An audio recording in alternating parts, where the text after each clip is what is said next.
इस वीडियो को अंत तक जरूर देखना, क्योंकि आज जो बात मैं आपको बताने वाला हूँ उसे सुनकर शायद आप पहली बार अपने ही शरीर को एक नए दृष्टिकोण से देखेंगे। एक अजीब सवाल है, क्या आपने कभी ध्यान दिया है कि कुछ लोगों को नहाते समय अचानक पेशाब आने लगती है और कुछ लोगों के साथ ऐसा बहुत कम होता है? क्या यह केवल शरीर की एक साधारण क्रिया है या इसके पीछे कोई ऐसा रहस्य छिपा है जिसे हम समझ नहीं पाए हैं? अब मैं आपको एक और बात बताता हूँ। मनुष्य अपनी पूरी जिंदगी में हजारों बार स्नान करता है, लेकिन बहुत कम लोग उन छोटी छोटी घटनाओं पर ध्यान देते हैं जो स्नान के समय उनके भीतर घट रही होती है। कभी आपने सोचा, जैसे ही पानी शरीर को छूता है वैसे ही मन हल्का क्यों लगने लगता है? तनाव कुछ क्षणों के लिए कम क्यों हो जाता है और शरीर अपने आप ढीला क्यों पड़ने लगता है? यह केवल पानी नहीं है, कुछ और भी है जो उस क्षण आपके भीतर सक्रिय हो जाता है। शायद आपने भी इसे महसूस किया होगा, लेकिन कभी समझ नहीं पाए होंगे। सबसे आश्चर्यजनक बात यह है कि हमारे पूर्वज ऋषि मुनि मानव शरीर के ऐसे अनेक रहस्यों को जानते थे जिन्हें आधुनिक विज्ञान आज धीरे धीरे समझ रहा है। और इसी कारण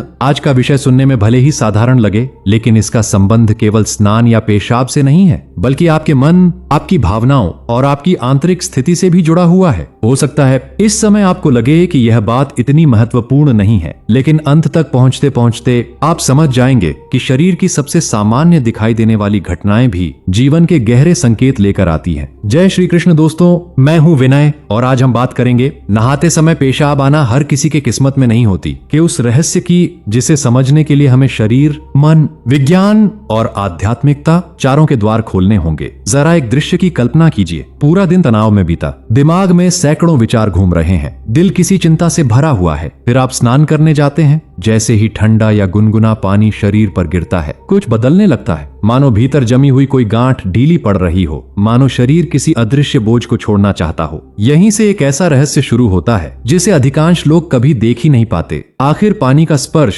मनुष्य के शरीर और मन पर इतना गहरा प्रभाव क्यों डालता है? और कुछ लोगों के साथ स्नान के दौरान होने वाली यह साधारण घटना उनकी आंतरिक स्थिति के बारे में क्या संकेत देती है? अगले भाग में हम सबसे पहले ये समझेंगे कि पानी और मानव मन का संबंध इतना गहरा क्यों है और क्यों हजारों वर्षों से भारतीय आध्यात्मिक परंपरा जल को केवल पदार्थ नहीं बल्कि चेतना को शांत करने वाला माध्यम मानती आई है। जो बात आगे आने वाली है वह शायद आपको अपने ही शरीर को एक नए सम्मान से देखना सिखा देगी। कभी आपने गौर किया है कि जब मन बेचैन होता है तो पानी के पास जाने का मन क्यों करता है? क्यों किसी नदी का किनारा, किसी झरने की आवाज या साधारण सा स्नान भी मन को राहत देने लगता है? यह केवल एक भावना नहीं है, इसके पीछे शरीर और मन का गहरा संबंध छिपा है। आधुनिक विज्ञान बताता है कि जब पानी त्वचा को स्पर्श करता है तो शरीर का तनाव कम करने वाला तंत्र सक्रिय होने लगता है। हृदय की गति थोड़ी शांत होती है, मांसपेशियों का खिंचाव कम होने लगता है और दिमाग को संकेत मिलने लगता है कि अब खतरा टल चुका है। यही कारण है कि दिन भर की भाग दौड़ के बाद स्नान कई लोगों को नया अनुभव देता है। लेकिन यहाँ एक और रहस्य छिपा है। शरीर केवल साफ नहीं हो रहा होता, वह छोड़ भी रहा होता है। थकान छोड़ रहा होता है, तनाव छोड़ रहा होता है और कई बार भीतर जमा दबाव भी छोड़ रहा होता है। इसीलिए कुछ लोगों को स्नान करते समय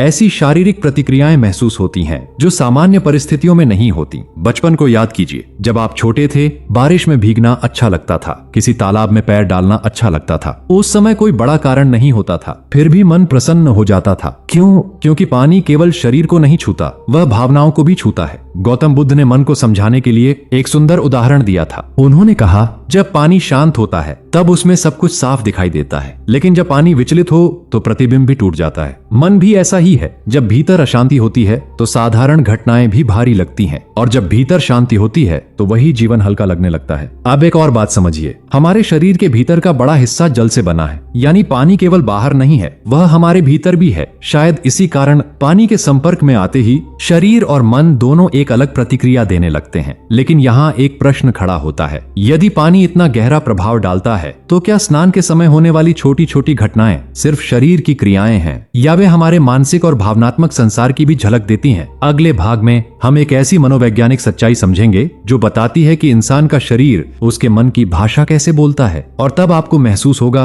कि कई बार शरीर वह कह देता है जिसे मन शब्दों में नहीं कह पाता। एक आदमी था, वह हमेशा सोचता रहता था, भविष्य की चिंता, लोगों की राय, पुरानी गलतियां और आने वाले कल का डर। बाहर से वह बिल्कुल सामान्य दिखाई देता था, लेकिन उसके भीतर लगातार एक शोर चलता रहता था। एक दिन उसने महसूस किया कि दिन भर उसका शरीर थका रहता है, जबकि उसने कोई भारी काम भी नहीं किया। उसे समझ नहीं आया आखिर ऐसा क्यों हो रहा है। फिर उसने अपने जीवन को ध्यान से देखना शुरू किया और उसे एक अजीब बात समझ में आई। शरीर केवल भोजन से नहीं थकता, वह विचारों से भी थकता है। आज मनोविज्ञान भी यही बताता है, जब दिमाग लगातार चिंता की स्थिति में रहता है तो शरीर भी उसी तनाव को महसूस करने लगता है। धीरे धीरे यह तनाव मांसपेशियों में, सांसों में और शरीर की अनेक प्रक्रियाओं में दिखाई देने लगता है। यही कारण है कि कभी कभी इंसान कहता है, मुझे समझ नहीं आ रहा कि मैं इतना थका हुआ क्यों महसूस कर रहा हूँ। असल में वह केवल काम से नहीं बल्कि विचारों के बोझ से थका होता है। कबीर ने एक बहुत गहरी बात समझाई थी। उन्होंने लोगों को बाहर की दुनिया से पहले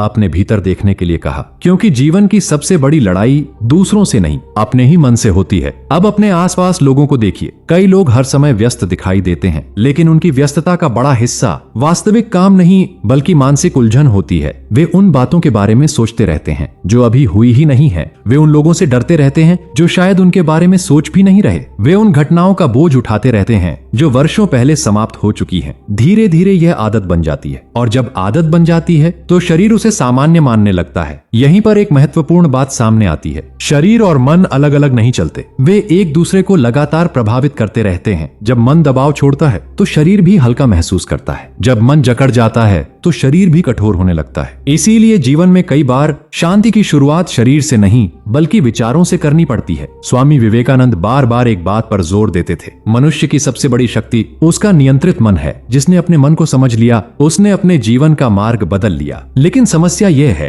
कि अधिकांश लोग अपने विचारों को देखते ही नहीं, वे केवल उनके पीछे भागते रहते हैं। और जो व्यक्ति अपने ही विचारों को देखना सीख जाता है वह धीरे धीरे अपने भीतर छिपी हुई शांति को भी पहचानने लगता है। अगले भाग में हम एक ऐसी बात जानेंगे जो पहली बार सुनकर आपको आश्चर्यचकित कर सकती है, क्योंकि हम समझेंगे कि अकेले होने और स्वयं के साथ होने में कितना बड़ा अंतर है और यही अंतर मनुष्य के पूरे जीवन की दिशा बदल सकता है। बहुत से लोग कहते हैं, मुझे अकेलापन महसूस होता है, लेकिन क्या अकेलापन और एकांत एक ही बात है? नहीं। यहीं पर अधिकांश लोग जीवन की एक बड़ी सच्चाई को समझ नहीं पाते। एक आदमी भीड़ में खड़ा हो सकता है, फिर भी भीतर से अकेला हो सकता है, और एक व्यक्ति जंगल में अकेला बैठा हो सकता है, फिर भी भीतर से पूर्ण और शांत हो सकता है। अंतर बाहर नहीं, भीतर होता है। चाणक्य ने मनुष्य के स्वभाव को देखते हुए कहा था कि जो व्यक्ति स्वयं के साथ सहज नहीं है वह कहीं भी शांति नहीं पा सकता। आज का विज्ञान भी एक रोचक बात बताता है। जब इंसान हर समय शोर, मोबाइल, बातचीत या मनोरंजन से घिरा रहता है तो उसका मस्तिष्क धीरे धीरे स्वयं से दूर होने लगता है। उसे हर पल कुछ न कुछ चाहिए होता है, कुछ देखने के लिए, कुछ सुनने के लिए,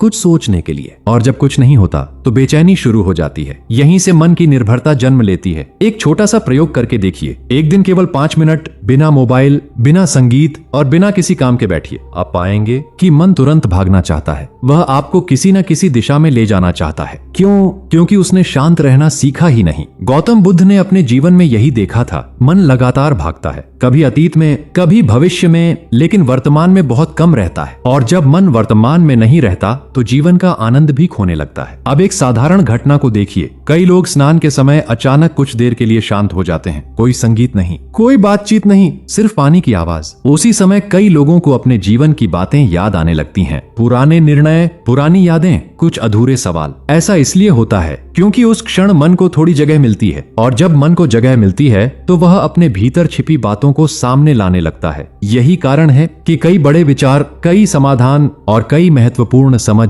लोगों को स्नान करते समय या शांत क्षणों में मिलती है। दिमाग के वैज्ञानिक अध्ययन भी बताते हैं कि जब व्यक्ति थोड़ी देर आराम की अवस्था में होता है तो मस्तिष्क अलग तरीके से काम करने लगता है। वह केवल प्रतिक्रिया नहीं देता बल्कि गहराई से जुड़ने लगता है। यहीं पर एक आश्चर्यजनक बात सामने आती है। जिस चीज को हम साधारण दिनचर्या समझते हैं, कभी कभी वही हमारे भीतर के सबसे गहरे दरवाजे खोल देती है। लेकिन एक सवाल अभी भी बाकी है। यदि शरीर और मन इतने गहराई से जुड़े हैं तो क्या हमारी छोटी छोटी आदतें हमारे व्यक्तित्व के बारे में भी कुछ बताती हैं? क्या साधारण दिखने वाली क्रियाएं भीतर की किसी अवस्था का संकेत हो सकती है? अगले भाग में हम मानव आदतों के उस रहस्य को समझेंगे जिसे आधुनिक मनोविज्ञान और प्राचीन जीवन दर्शन दोनों अलग अलग भाषा में बताते हैं, और शायद वहीं से आप अपने बारे में एक नई खोज शुरू करेंगे। एक बच्चा जन्म लेता है, उसे यह नहीं पता होता कि दुनिया उसे क्या सिखाएगी, लेकिन धीरे धीरे वह हर अनुभव से कुछ सीखने लगता है। किसी बात पर हंसना, किसी बात पर डरना, किसी स्थिति में चुप रहना और किसी आदत को बार बार दोहराना। यहीं से व्यक्तित्व का निर्माण शुरू होता है। मनोविज्ञान बताता है कि इंसान का बड़ा हिस्सा उसकी आदतों से संचालित होता है। हम सोचते हैं कि हम हर निर्णय सोच समझ कर लेते हैं, लेकिन सच्चाई ये है कि कि हमारे अनेक कार्य पहले से बने हुए मानसिक रास्तों पर चलते हैं। जितनी बार कोई आदत दोहराई जाती है उतना ही वह मजबूत होती जाती है। ठीक वैसे ही जैसे किसी खेत में बार बार चलने से एक पगडंडी बन जाती है, फिर एक समय ऐसा आता है जब पैर अपने आप उसी रास्ते पर चलने लगते हैं। जीवन भी कुछ ऐसा ही है। अब एक वृद्ध व्यक्ति की कहानी सुनिए। उसने अपने जीवन में बहुत संघर्ष देखे थे। धन आया, धन गया, लोग आए, लोग चले गए, लेकिन उम्र के अंतिम पड़ाव में उसने एक बात कही। उसने कहा, मेरे जीवन को मेरी परिस्थितियों ने नहीं बदला, मेरी आदतों ने बदला। ये बात सुनने में साधारण लग सकती है, लेकिन इसके भीतर बहुत गहरा सत्य छिपा है। क्योंकि आदतें केवल काम नहीं बनाती, वे सोच भी बनाती हैं। जो व्यक्ति हर दिन शिकायत करता है उसका मन शिकायत करने वाला बन जाता है। जो व्यक्ति हर दिन कृतज्ञता महसूस करता है उसका मन धीरे धीरे शांत होने लगता है। यही कारण है कि भारतीय दर्शन में बाहरी सफलता से अधिक आंतरिक संस्कारों पर ध्यान दिया गया। स्वामी विवेकानंद कहा करते थे कि मनुष्य वही बनता है जिसका वह बार बार अभ्यास करता है। आज न्यूरोसाइंस भी यही समझाती है। दिमाग उन रास्तों को मजबूत करता है जिनका उपयोग सबसे अधिक किया जाता है। इसीलिए हर विचार, हर प्रतिक्रिया और हर आदत धीरे धीरे हमारे व्यक्तित्व का हिस्सा बन जाती है। अब अपने जीवन की ओर देखिए। क्या कोई ऐसी आदत है जो आपको कमजोर बना रही है, और क्या कोई ऐसी आदत है जो आपको मजबूत बना सकती है? अधिकांश लोग केवल परिणाम बदलना चाहते हैं, लेकिन वे आदत नहीं बदलते। यही कारण है कि वे बार बार उसी जगह लौट आते हैं। जीवन का परिवर्तन अचानक नहीं होता, वह छोटी छोटी दोहराई गई बातों से बनता है। और यही समझ मनुष्य को अपने भाग्य का निर्माता बना सकती है। लेकिन यहाँ एक और गहरा प्रश्न उठता है, यदि आदतें इतनी शक्तिशाली हैं तो क्या हम सचमुच स्वतंत्र हैं, या हम अपनी ही बनाई हुई आदतों के कैदी बन चुके हैं? अगले भाग में हम मनुष्य के भीतर चलने वाले उस संघर्ष को समझेंगे जहां एक तरफ उसकी पुरानी आदतें होती हैं और दूसरी तरफ उसका जागता हुआ विवेक। यहीं से शुरू होती है वास्तविक आंतरिक लड़ाई। मनुष्य के भीतर दो आवाजें रहती हैं। पहली आवाज जो तुरंत सुख चाहती है, और दूसरी आवाज जो सही दिशा चुनना चाहती है। पूरे जीवन का संघर्ष इन्हीं दोनों के बीच चलता रहता है। ध्यान से देखिए, जब सुबह अलार्म बजता है एक आवाज कहती है थोड़ी देर और सो जाओ। दूसरी आवाज कहती है उठो, तुम्हारा लक्ष्य तुम्हारी प्रतीक्षा कर रहा है। जब क्रोध आता है एक आवाज तुरंत प्रतिक्रिया देना चाहती है, दूसरी आवाज कुछ क्षण रुकने को कहती है। यही आंतरिक संघर्ष है, और यही संघर्ष मनुष्य के चरित्र को आकार देता है। आधुनिक न्यूरोसाइंस बताती है कि हमारे मस्तिष्क का एक भाग तत्काल सुख की ओर आकर्षित होता है, जबकि दूसरा भाग दीर्घकालिक परिणामों को समझने की क्षमता रखता है। यानी विज्ञान भी स्वीकार करता है कि हमारे भीतर दो अलग अलग प्रवृत्तियां काम करती हैं। भारतीय दर्शन ने इसे बहुत पहले समझ लिया था। उन्होंने कहा, मनुष्य के भीतर इच्छाएं भी हैं और विवेक भी। इच्छा कहती है अभी, विवेक कहता है सोचकर। और जीवन की गुणवत्ता इस बात पर निर्भर करती है कि हम किसकी बात अधिक सुनते हैं। एक व्यापारी की कहानी है। उसके पास धन की कोई कमी नहीं थी, फिर भी वह बेचैन रहता था। एक दिन उसने स्वयं से पूछा, मैं आखिर किस चीज का पीछा कर रहा हूँ? उसके पास उत्तर नहीं था। वर्षों तक वह बाहर दौड़ता रहा, लेकिन कभी भीतर नहीं झांका। यही उसकी बेचैनी का कारण था। बहुत से लोग यही गलती करते हैं। वे सफलता की सीढ़ियां चढ़ते हैं, लेकिन अपने मन की स्थिति को नहीं देखते। धीरे धीरे वे सब कुछ पा लेते हैं, सिवाय शांति के। यहीं पर गौतम बुद्ध का एक संकेत समझ आता है। उन्होंने कहा, दुख का कारण केवल परिस्थितियां नहीं हैं, दुख का कारण उनसे हमारी पकड़ भी है। जितनी मजबूत पकड़ उतनी गहरी बेचैनी, जितना छोड़ना उतनी अधिक स्वतंत्रता। अब अपने जीवन की ओर देखिए। क्या कोई ऐसी बात है जिसे आप पकड़े हुए हैं, जबकि वह आपको भीतर से थका रही है? कोई पुरानी नाराजगी, कोई पछतावा, कोई डर, या किसी की राय का बोझ? कई बार जीवन आगे बढ़ना चाहता है, लेकिन मन अतीत से चिपका रहता है। यही संघर्ष पैदा होता है, और जब यह संघर्ष लंबा चल जाता है तो व्यक्ति स्वयं से दूर होने लगता है। लेकिन अच्छी बात यह है कि जागरूकता का एक क्षण वर्षों पुरानी आदतों को बदलने की शुरुआत बन सकता है। जिस दिन इंसान अपने मन को देखने लगता है, उसी दिन परिवर्तन शुरू हो जाता है। अगले भाग में हम उस दर्दनाक सत्य का सामना करेंगे जिससे अधिकांश लोग बचते हैं। वह सत्य है स्वयं के बारे में बनी हुई गलत धारणाएं, और शायद वहीं आपको अपने जीवन का सबसे ईमानदार आईना दिखाई दे। दुनिया में सबसे कठिन काम क्या है? पहाड़ चढ़ना, समुद्र पार करना, या बड़ी सफलता प्राप्त करना? नहीं, सबसे कठिन काम है स्वयं को बिना किसी भ्रम के देख पाना। क्योंकि हम में से अधिकांश लोग अपने बारे में एक कहानी बनाकर जीते हैं, और धीरे धीरे उस कहानी को ही सत्य मान लेते हैं। कोई स्वयं को हमेशा पीड़ित समझता है, कोई स्वयं को हमेशा सही समझता है, कोई स्वयं को कमजोर मान लेता है, और कोई अपने भीतर के डर को छिपाने के लिए झूठी मजबूती का मुखौटा पहन लेता है। समस्या यह नहीं है कि कहानी बनी, समस्या यह है कि हम उसे जांचते नहीं। एक युवक था, उसे लगता था कि लोग उसका सम्मान नहीं करते। वह जहां भी जाता उसे दूसरों के व्यवहार में अपमान दिखाई देता। धीरे धीरे उसका स्वभाव कठोर होने लगा। एक दिन किसी ज्ञानी व्यक्ति ने उससे पूछा, क्या तुमने कभी यह जांचा है कि लोग सचमुच तुम्हें अपमानित कर रहे हैं या तुम्हारा मन ऐसा मान रहा है? यह प्रश्न सुनकर वह चुप हो गया, क्योंकि पहली बार उसने अपनी धारणा पर सवाल उठाया था। यहीं से उसका परिवर्तन शुरू हुआ। मनोविज्ञान में इसे एक महत्वपूर्ण तथ्य माना जाता है। मनुष्य अक्सर दुनिया को वैसा नहीं देखता जैसी वह है, वह दुनिया को वैसा देखता है जैसा उसका मन बना हुआ है। यदि मन भय से भरा है तो अवसर भी खतरा लगेंगे। यदि मन क्रोध से भरा है तो साधारण शब्द भी चोट पहुंचाएंगे। यदि मन शांत है तो कठिन परिस्थितियों में भी रास्ते दिखाई देंगे। यही कारण है कि जीवन बदलने से पहले दृष्टि बदलनी पड़ती है। कबीर ने लोगों को बार बार भीतर झांकने की प्रेरणा दी, क्योंकि जो व्यक्ति स्वयं को समझ लेता है वह दूसरों के भ्रमों में नहीं फंसता। अब एक क्षण रुकिए और अपने जीवन को देखिए। क्या कोई ऐसी धारणा है जिसे आपने वर्षों से पकड़ा हुआ है और कभी परखा ही नहीं? क्या आपने मान लिया है कि आप असफल हैं, या कि लोग आपको नहीं समझते, या कि आपकी खुशी किसी बाहरी चीज पर निर्भर है? यदि ऐसा है तो संभव है कि आपका सबसे बड़ा बंधन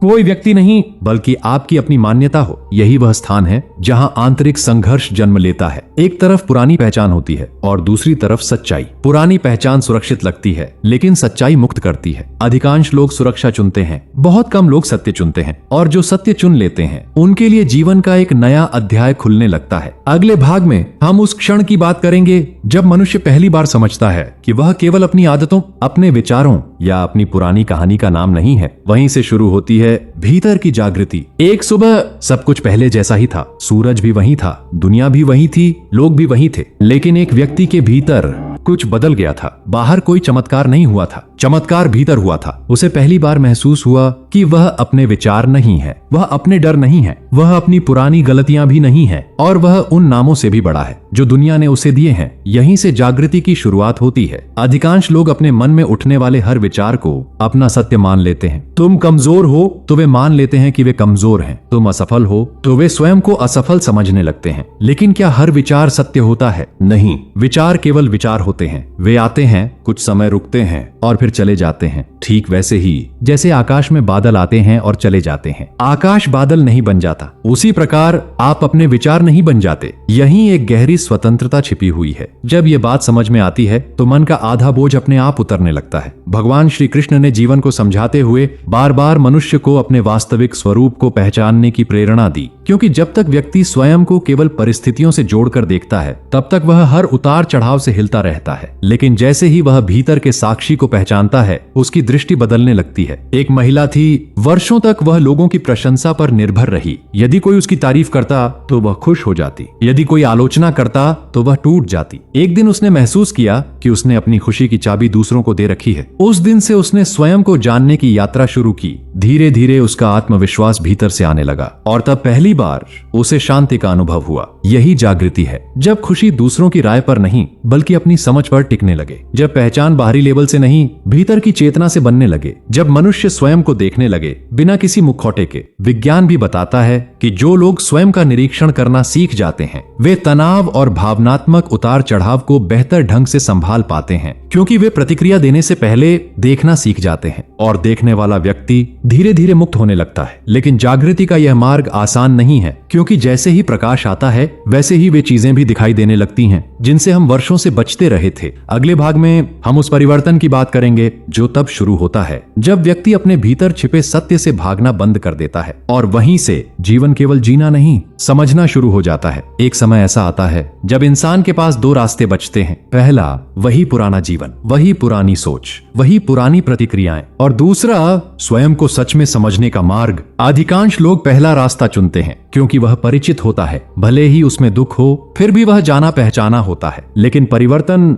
हमेशा दूसरे रास्ते पर खड़ा मिलता है। एक युवक वर्षों तक अपने क्रोध से परेशान रहा। उसे लगता था कि दुनिया ही उसकी समस्या है, लोग बदल जाएं, परिस्थितियां बदल जाएं तो उसका जीवन ठीक हो जाएगा। लेकिन ऐसा कभी नहीं हुआ। फिर एक दिन उसने अपने भीतर झांकना शुरू किया। उसे पता चला कि उसका क्रोध लोगों से नहीं उसकी अधूरी अपेक्षाओं से पैदा होता था। उस दिन उसके जीवन की दिशा बदल गई, क्योंकि पहली बार उसने समस्या को बाहर नहीं भीतर देखा था। यही परिवर्तन का आरंभ है, जब हम दोष देना बंद करते हैं और समझना शुरू करते हैं, जब हम भागना छोड़ते हैं और देखना शुरू करते हैं, जब हम प्रतिक्रिया छोड़ते हैं और जागरूकता को चुनते हैं। चाणक्य ने कहा था, मनुष्य का सबसे बड़ा मित्र भी उसका मन है और सबसे बड़ा शत्रु भी। अंतर केवल इतना है कि मन को दिशा कौन दे रहा है। यदि मन आदतों के हाथ में है तो वह हमें भटका सकता है, यदि मन जागरूकता के साथ है तो वही हमें ऊपर उठा सकता है। अब अपने जीवन का एक दृश्य याद कीजिए। कितनी बार ऐसा हुआ कि आपने किसी बात पर बहुत चिंता की, लेकिन कुछ दिनों बाद वह बात महत्वहीन लगने लगी। उस समय जो पहाड़ जैसा लग रहा था, आज वह एक छोटी घटना जैसा दिखाई देता है। यही जीवन का एक रहस्य छिपा है। अधिकांश दुख घटना से नहीं, उस घटना के बारे में हमारी व्याख्या से पैदा होते हैं, और जब व्याख्या बदलती है तो अनुभव भी बदल जाता है। यही कारण है कि दो लोग एक ही परिस्थिति में रहते हुए भी बिल्कुल अलग अनुभव कर सकते हैं। एक अवसर देखता है, दूसरा संकट। एक सीख देखता है, दूसरा शिकायत। एक विकास देखता है, दूसरा हार। अंतर परिस्थिति में नहीं, दृष्टि में होता है। धीरे धीरे जब यह समझ गहरी होने लगती है तो व्यक्ति अपने जीवन को नए तरीके से देखने लगता है। वह हर घटना से लड़ना बंद कर देता है, वह हर भावना से डरना बंद कर देता है, वह हर विचार को सत्य मानना बंद कर देता है, और यहीं से भीतर एक नई स्वतंत्रता जन्म लेती है। लेकिन अभी अंतिम द्वार खुलना बाकी है, क्योंकि परिवर्तन के बाद एक और अवस्था आती है जहां व्यक्ति केवल स्वयं को नहीं समझता बल्कि जीवन के साथ एक गहरा संबंध महसूस करने लगता है। अगले भाग में हम उसी विस्तार की बात करेंगे, वह अवस्था जहां मन सीमित नहीं रहता और चेतना का अनुभव व्यापक होने लगता है। धीरे धीरे जब मनुष्य स्वयं को समझने लगता है तो उसके भीतर एक अद्भुत परिवर्तन होने लगता है। वह केवल अपने बारे में सोचना कम कर देता है और जीवन को महसूस करना शुरू कर देता है। पहले वह हर घटना को मेरे साथ क्या हुआ के चश्मे से देखता था, अब वह पूछने लगता है यह मुझे क्या सिखा रही है। यही चेतना का विस्तार शुरू होता है। एक बीज को देखिए, जब तक वह स्वयं को केवल बीज मानता है तब तक उसकी दुनिया सीमित रहती है, लेकिन जब वह मिट्टी में समर्पित होता है तब उसके भीतर छिपा वृक्ष प्रकट होने लगता है। मनुष्य भी कुछ ऐसा ही है। जब तक वह केवल अपनी इच्छाओं, अपने भय और अपनी पहचान में बंधा रहता है तब तक उसका अनुभव छोटा रहता है, लेकिन जैसे ही वह जीवन के प्रति खुलता है वैसे ही उसका संसार बदलने लगता है। एक वृद्ध साधक से किसी ने पूछा, शांति कहाँ मिलती है? वह मुस्कुराया और बोला, जब तुम जीवन से लड़ना बंद कर देते हो। यह उत्तर सुनने में सरल है, लेकिन इसके भीतर गहरी समझ छिपी है, क्योंकि अधिकांश लोग जीवन को स्वीकार नहीं करते। वे हर समय कुछ बदलना चाहते हैं। मौसम बदल जाए, लोग बदल जाएं, परिस्थितियां बदल जाएं, तभी मैं खुश रहूंगा। लेकिन खुशी भविष्य की किसी शर्त में नहीं रहती, वह वर्तमान की स्वीकृति में जन्म लेती है। भगवान श्री कृष्ण ने भी यही संकेत दिया, कर्म करो लेकिन परिणाम की पकड़ को ढीला करो, क्योंकि पकड़ जितनी मजबूत होगी चिंता उतनी ही बढ़ेगी, और जितना विश्वास होगा मन उतना ही शांत होगा। अब विज्ञान की ओर देखिए। जब व्यक्ति कृतज्ञता, स्वीकृति और सकारात्मक जुड़ाव की भावना विकसित करता है तो उसके मस्तिष्क में भी परिवर्तन दिखाई देते हैं। तनाव से जुड़े तंत्र कम सक्रिय होते हैं और संतुलन से जुड़े तंत्र मजबूत होने लगते हैं। यानी भीतर की अवस्था बाहर के अनुभव को बदल देती है। यही आध्यात्मिकता और विज्ञान एक दूसरे के करीब दिखाई देते हैं। दोनों कहते हैं मनुष्य का अनुभव केवल परिस्थितियों से नहीं बनता, वह उसकी आंतरिक स्थिति से बनता है। और जब यह समझ गहरी हो जाती है तो व्यक्ति हर दिन को एक उपहार की तरह देखने लगता है। वह छोटी छोटी बातों में भी अर्थ खोज लेता है। वह लोगों में केवल दोष नहीं, मानवता भी देखता है। वह संघर्षों में केवल दर्द नहीं, सीख भी देखता है। यही चेतना का विस्तार है। लेकिन अभी एक अंतिम रहस्य बाकी है, वह रहस्य जिसका संकेत शुरुआत से दिया जा रहा था। एक ऐसा बोध जो इस पूरे विषय को बिल्कुल नए प्रकाश में दिखाएगा। अगले और अंतिम भाग में हम समझेंगे कि साधारण दिखाई देने वाली घटनाओं में भी जीवन हमें क्या संदेश देता है, और तब शायद आप स्वयं को, अपने शरीर को और अपने अस्तित्व को पहले जैसा कभी नहीं देख पाएंगे। और अब हम उस अंतिम बिंदु पर पहुंच चुके हैं जिसका संकेत शुरुआत से दिया जा रहा था। शायद इस पूरे समय आपके मन में एक प्रश्न रहा होगा, आखिर नहाते समय पेशाब आना हर किसी के किस्मत में नहीं होती। इस बात का वास्तविक अर्थ क्या है? क्या यह कोई चमत्कार है? क्या यह कोई गुप्त आध्यात्मिक संकेत है या फिर कुछ और? अब इस रहस्य को समझिए। सच्चाई यह है कि नहाते समय पेशाब आ जाना कोई अलौकिक शक्ति का प्रमाण नहीं है। यह मुख्य रूप से शरीर की एक स्वाभाविक प्रतिक्रिया है। जब पानी का स्पर्श शरीर को आराम देता है, जब तनाव कुछ क्षणों के लिए कम होता है, जब मांसपेशियां ढीली पड़ती हैं, तो शरीर कभी कभी संचित दबाव को छोड़ देता है। लेकिन इस पूरी यात्रा का वास्तविक रहस्य पेशाब नहीं था, रहस्य था छोड़ना। पूरे जीवन का सबसे बड़ा पाठ छोड़ने की कला है। शरीर जानता है कि जो आवश्यक नहीं है उसे बाहर निकाल देना चाहिए, लेकिन मन अक्सर ऐसा नहीं करता। वह पुरानी चोटें संभाल कर रखता है, पुराने अपमान संभाल कर रखता है, पुराने डर संभाल कर रखता है, पुराने पछतावे संभाल कर रखता है, और फिर आश्चर्य करता है कि वह भारी क्यों महसूस कर रहा है। यही जीवन का गहरा संदेश छिपा है। शरीर हमें हर दिन सिखाता है कि स्वस्थ रहने के लिए अनावश्यक चीजों को छोड़ना पड़ता है, और यही नियम मन पर भी लागू होता है। गौतम बुद्ध ने लोगों को पकड़ कम करने की शिक्षा दी, कबीर ने भीतर झांकने की, स्वामी विवेकानंद ने मन को मजबूत करने की, भगवान श्री कृष्ण ने आसक्ति कम करने की। इन सब के शब्द अलग थे लेकिन दिशा एक थी, मुक्ति।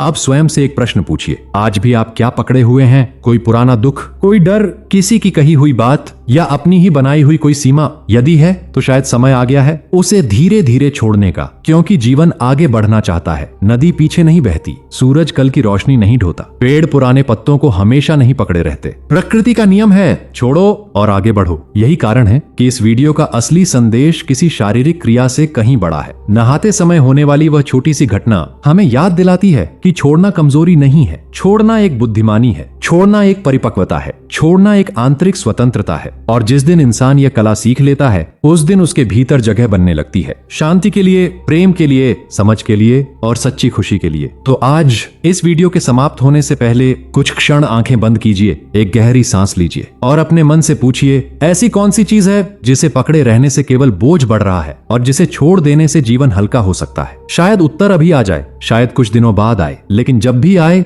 उसे सुनिए, क्योंकि जिस सत्य को तुम बाहर खोज रहे हो उसका द्वार हमेशा तुम्हारे भीतर था। शांति बाहर नहीं है, वह भीतर प्रतीक्षा कर रही है। और शायद यही इस पूरी यात्रा का सबसे सुंदर रहस्य है। शांत रहो, स्वयं को सुनो और जीवन को बहने दो।